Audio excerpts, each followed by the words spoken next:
What is going on, everybody? My name is Russ Carson. Welcome back to 81 Crow, and today we're going to take a look around the studio at some upgrades that I've been making to improve the quality of the videos you guys know and love. Let's take a look.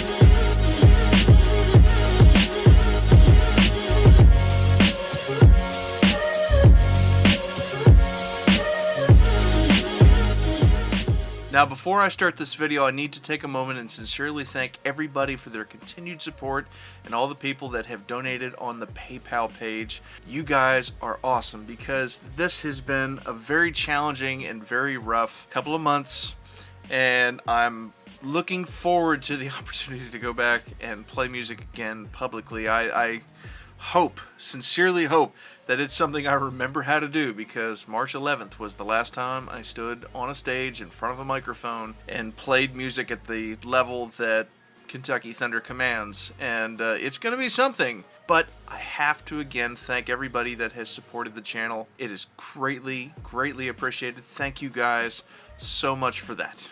Today, we're talking about, well, look around me, cameras. We're talking about gear. The last time we did one of these videos was 2017, and this was still very much a bedroom. I mean, there was a bed right here where my new desk is. My old desk was on that side of the room, and it was my desk from the 3rd grade. And if I could go back and have a conversation with my younger self, I'd have words for my lack of preparation and the fact that I didn't even clean the room before I shot the video. Anyway, like I said, we're talking about cameras and the upgrades I've made to the channel. So, looking around camera-wise, this one on my immediate right is probably the camera that you guys are the most familiar with on the channel. This is a Canon 70D. It has a Sigma 30mm f1.4 lens on it, and that is the primary viewing angle. That when you guys see me post a video playing a banjo, it's shot on that camera. Now, the thing I like about this rig, the way it is now, it's on a permanent power supply that is plugged into an outlet, so I don't have to worry about the battery dying. It is tethered to the desk. It is out of the way. All I need to do is make sure there's an SD card in it, turn on, and go. That is awesome. I found this mount on Amazon. It's got 4 attachment points, and I'm currently only using these 2 corners, and I've got them set up with these little micro ball mounts. One for the camera, obviously, and then this one is set up with a cell phone mount, so if I need to shoot down on my desk, that's a real quick, easy solution for that. So that is super, super handy. Now, the next camera on the desk, the one that is filming me right now, is another one that you are familiar with. This is the camera that I use to introduce all the Classroom series videos, or if I have a vlog entry or something like that. This is the one I'm going to use. This is a Canon 5D Mark III, and you may notice that the perspective, the image looks slightly different than normal, and that's because I have a different piece of glass on it than I normally do. This is a 24 to 70mm L series f2.8, which is a great lens, and this lens on a 5D3 is my go-to bread and butter for photography, for still images. But it's also great for video, as you can clearly see, because I have it as wide as I can get it, so around 24mm. But normally, I have a Tokina 11 to 16 f2.8, which is a really wide-angle lens.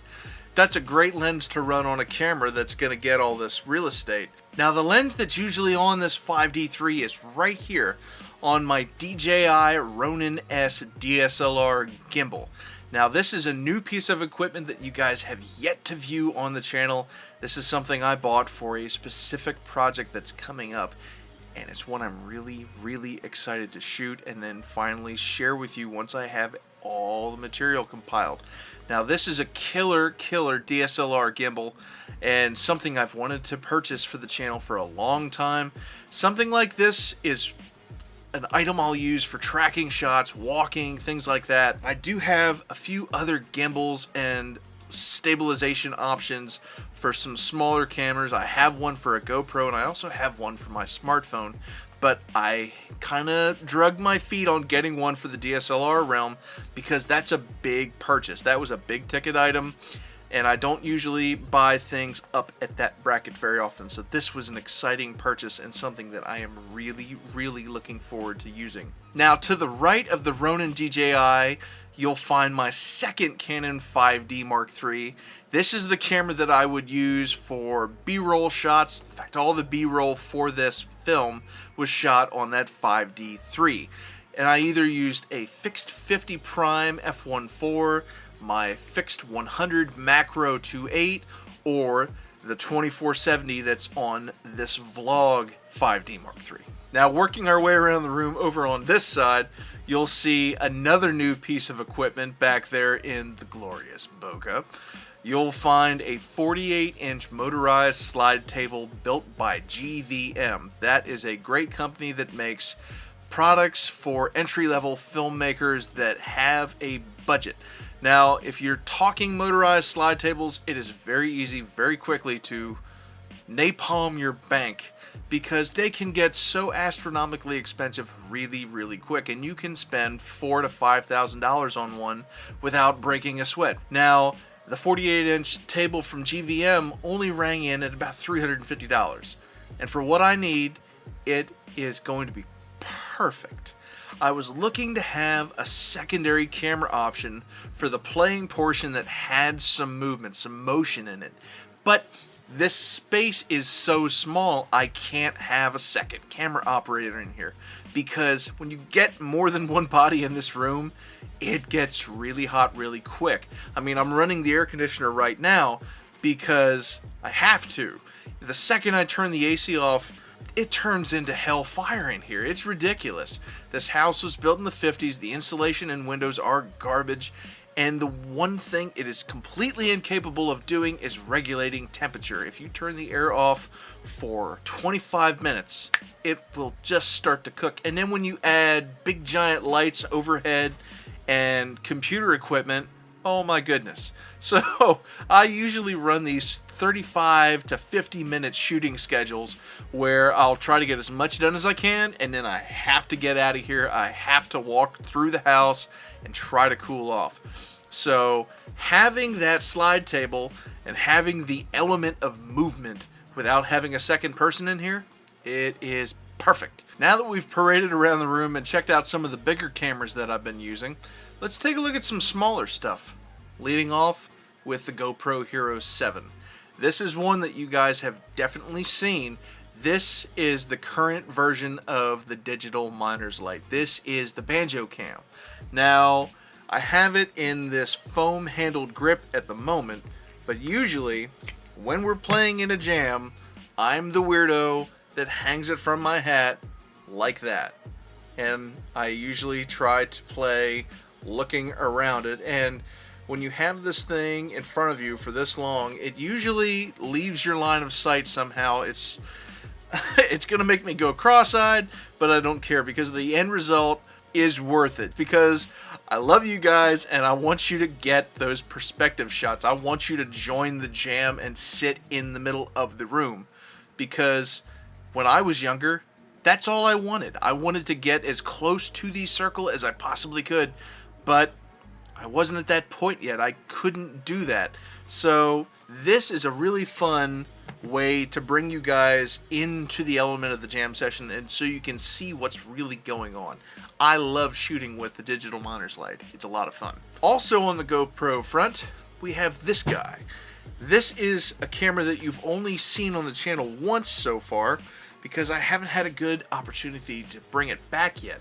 This is the GoPro Fusion, and this is a 360 camera. So there's a lens on this side and there's a lens on this side. That gives me the opportunity to shoot in a 360 degree sphere. And then also because of that, if you remember my birthday jam from Ricky's studio when I turned 30 last year, you can actually click the screen and drag it to any player, any location in the jam that you want. This is the camera that I use to shoot that. and I am looking for another session where I can really implement this and bring it back, because this is a lot of fun.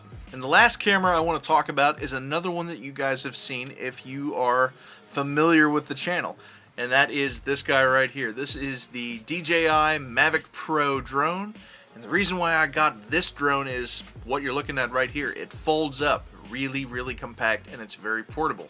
Now, this is a drone that I took out to the northwest corner of the states when I went out there with Nick Dumas to chase trains through the mountains. This is also the same drone that I took down to Australia when I went with Dad to teach at the Australian bluegrass camp.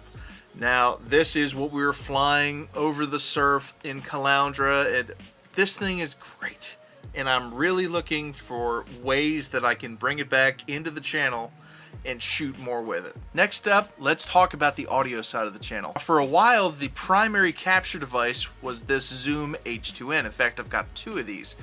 These used to be the primary audio capturing source, and I still do use these. Say we're outside or in an environment like that, this is what I'm going to grab. Now, we made the upgrade from the Zooms to this dude right here. This is a Sennheiser MKH8060 shotgun mic. Now, the reason why I picked this shotgun mic above something else is the fact that it's very direct and I can leave it out of frame. I was looking for something that I could have slightly back from the subject and not in the way of my right hand or somewhere in the neck joint or the left hand. I didn't really want to have that there, and plus, that only really looks cool if you have a vintage Neumann or Telefunken or something really cool like that, or a cool modern mic, which I don't really have anything that meets that criteria. So, because of that, I choose to go out of frame and something that you can't see but you can hear. Now that we're capturing the audio through the 8060 shotgun from Sennheiser, I needed a different way to record the audio file since we're not shooting audio on these Zoom H2Ns anymore, at least in this room. So I have a Scarlett TI-2 audio interface. That's what the audio is being processed in. It's going into the computer, and I'm simply recording on GarageBand because it's free, and for what I'm doing, it's exactly what I need. It's a way to capture audio. I can go in and do minor adjustments like going over the EQ and getting out frequencies that I don't want on the file, adding a tiny bit of reverb, and just basically an overall audio polish. Basically what I would do with a video file or a still file in Lightroom. I just want the ability to polish the end result. I don't want to manipulate, change, and add all this extra junk to it. I just want to put a little polish on it, and that's it.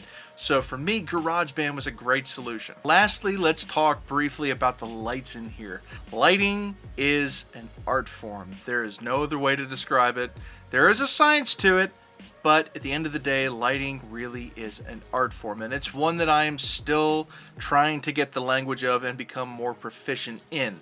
It's so easy to go outside and use the giant softbox in the sky and find shade and just naturally light things, but when you're in a small controlled space like this, man, is it tough.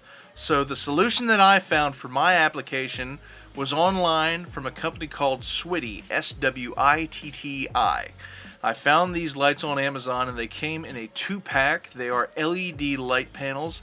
They came with soft boxes, light stands, and power supplies, and these things are pretty fantastic because they are also remote controlled. Now the cool thing is I can come into these lights and remotely I can adjust the brightness. So there is all the way up, and there is no light at all. And we'll bring it back to where I had it at 35%. But then the other cool thing is the fact that I can go in and I can tell it what to do with the color temperature, and I can completely adjust that on the fly. Now, that is super cool because, say there's a specific look that I'm going for, or I'm in a different space. That is a beautiful thing to be able to dial in and really perfect the look that you're going for. I've been really happy with the overall performance in these lights. They're doing a great job for what I need. I may buy another 2-pack because this remote codes up to, I want to get this right, this codes up to 6 different lights. So I could really have a cool studio rig on a remote. And I don't need anything truly outrageous at this moment in time, so something like this will work fine for me. Also in the lighting front, in the back corner, which you can't see currently, but I'll show you, I have a practical light which comes up in the background like with the slide table. It was just something that I would have to add depth and dimension. That is a touch base 3-way adjustable light that works really good. And then lastly, there's the light directly behind me that's kicking onto the muslin backdrop cloth. That's another simple LED panel that is behind the stool that I sit on. That is also dimmable and color adjustable, just so I have a little bit of rear kick going on to that background. Well, I hope this is something that you guys enjoyed, just getting a little bit more of an in-depth look on how I produce these videos out of a small back bedroom in a rental house. That's all this really is. It's nothing special. It's just a small room that is my zen space, my getaway. This is my retreat from all the insanity, be it touring or otherwise. This is my happy place. So I hope you guys enjoyed this behind the scenes look, maybe helped answer a few questions that you had, wondering how I'm capturing certain things. I hope that you found those answers with this. The only thing I'll say at this point, y'all, if you aren't subscribed, do me a favor, click the button, ring the bell so you don't miss any updates and posts that I make. And also, do me a favor and just mash down on that like button if this is something that you enjoyed. Drop me a comment. Let me know what you found the most interesting in this video. And I will see you as soon as I find it. Right here in the next video. Peace.